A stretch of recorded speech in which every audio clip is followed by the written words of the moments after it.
Thanks, Gregor. Afternoon, Andrew. What do you think your line did well the other night? And did you feel it was just a matter of time? Paul said he thought you guys had been playing sort of that way for the previous 5 or 6 games. Yeah, I mean, we played in the offensive zone more. I thought we were cleaner coming out of our zone. We ended plays quicker in our zone, which allowed us to get a lot more offensive zone time, which I think is obviously our key. So, and then once we did, we were moving, we were in the right spots, made good plays, and we were able to finish on a couple. So, I still think the key is just ending plays as quickly as possible in our own zone so we can spend as much time in their zone as possible. We'll go next to Paul Friesen from the Winnipeg Sun. Go ahead, Paul. Hey, Andrew. Officiating's in the spotlight today, and you're probably aware of the whole thing with Peel. How common is that in your experience, makeup calls and managing a game? I mean, you guys don't want the game called the same all the time, or do you? I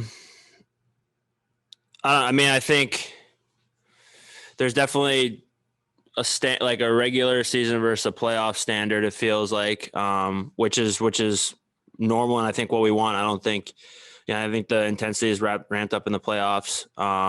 So there's not, maybe as many calls, and then in the regular season, maybe you see a few more called. I don't really have a problem with that. I think consistency across the board in game, I think is the biggest thing.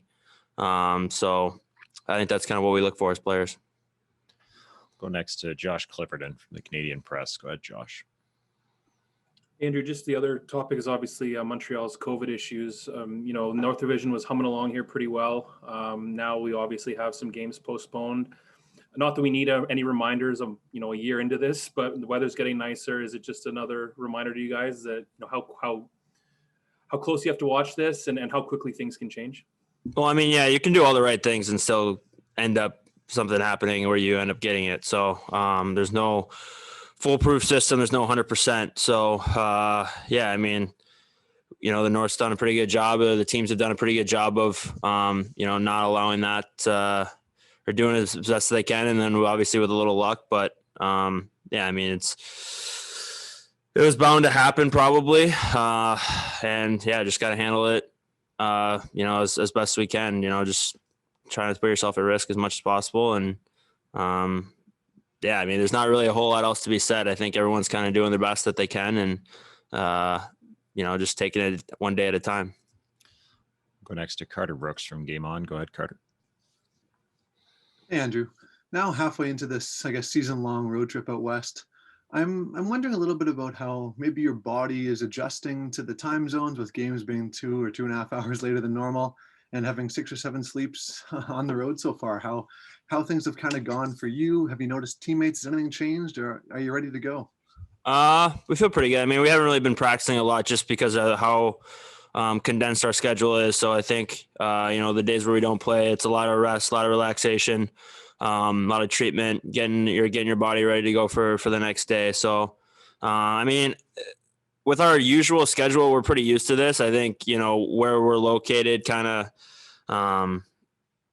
we've been used to this kind of travel in seasons past. So we're not necessarily too new to the time zones, West Coast, East Coast, long road trips. So I think we've kind of figured, I think the hardest part is just not really being able to get out of the hotel as much as you want to during the regular season. You get to go out to dinner, go for, maybe go to the mall or something just to take your mind off hockey, maybe a little bit more and get outside and get some vitamin D. So obviously being in Canada, it's a little colder this time of year than it is in, Arizona or Dallas or, the normal road trips that we get during the course of a season. So I think that's probably the harder part, is just being a little bit more isolated in your hotel room. So that's where I think we really, enjoy coming to the rink, maybe even more so because that's, our social interaction. That's us, able to do what we love.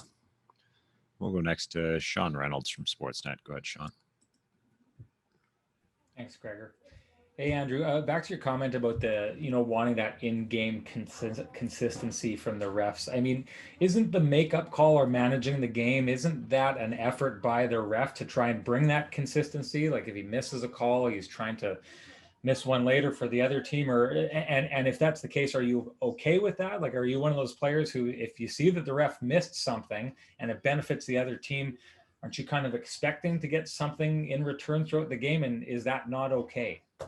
I don't know if I'm expecting it. I guess you never really expect anything when it comes to calls or referees. Honestly, like the way I think about it is these guys are human, and the more that if you see a bad call, like try not to like absolutely berate these guys, because there's going to be times where, especially if you attack them personally or, get in a screaming match with them, then, why would they give you the benefit of the doubt afterwards? They're human, whether they're against you or not, they're definitely not going to give you the benefit of the doubt. So the better that you treat the refs, I feel like the better that they'll treat you. And these guys have been doing this for, a long time, a lot of them. So they got a lot of experience and know how to manage games a lot better than I do personally as a referee. So I think I would just trust their judgment on, makeup calls or whatnot. I think for me,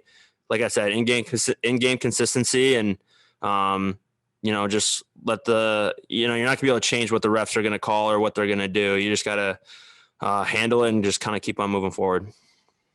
Go next to Kelly Moore from CJOB. Go ahead, Kelly. Hey, Andrew, I'm just kind of curious if there's a little carryover when you're playing against a college teammate, especially when you score a goal and he's on the ice like the other night with Tyler Mott. Was there a little conversation going on back and forth there? No, we were talking a little bit throughout the game. I think I put one in the stands early in the game. He's like, should have left the wedge in the bag or something like that. So he's one of my close friends from back home. We trained together in the summer, both him and Quinn. So there's a little bit of talk going on the ice. That's another part that you miss, coming on the road and seeing some of your buddies and going out for dinner the night before, maybe just to, like catch up and talk with some of those guys. So that's, I guess we gotta manage how much we talk on the ice. Obviously we gotta worry about the game, but that's there'll be a little talk after the game tonight if we touch base a little bit. And final question to Ken Weeb from Sportsnet. Go ahead, Weaver. Andrew, you touched on it in the initial answer, but Paul Maurice has often mentioned how even though you're viewed as a checking line, you spend a lot of time in the offensive zone. How have you found that balance between being so conscientious when you are there versus being able to drive play and spend more time in the offensive zone against offensive players? I guess I don't really consider us a checking line anymore. I think before we were very defensive oriented, but now if you look at the guys we have on the line and the guys that or the production that we've had, I think we don't really look at ourselves that way. So we're looking to obviously we're going to be responsible. We're not going to change our game by any means, but we're definitely gonna play the right way in the D zone. And then, like I said, as soon as we get the play style, we're looking to attack. We're looking to get pucks to the net. Our offensive game definitely looks a lot different than maybe especially our second line with, their speed and open ice dynamic playmaking. Our offense is going to look a little different for sure. But, when we're in the offensive zone, we're looking to score. We're looking to get pucks to the net. We're not looking to, especially when we have the puck, we're not looking to, make too safe of plays just because, who's coming back the other way, especially on the road. Teams are trying to avoid putting certain guys against us. So if we're getting third line match, we're not going out there to shut down their third line. We're going out there to score.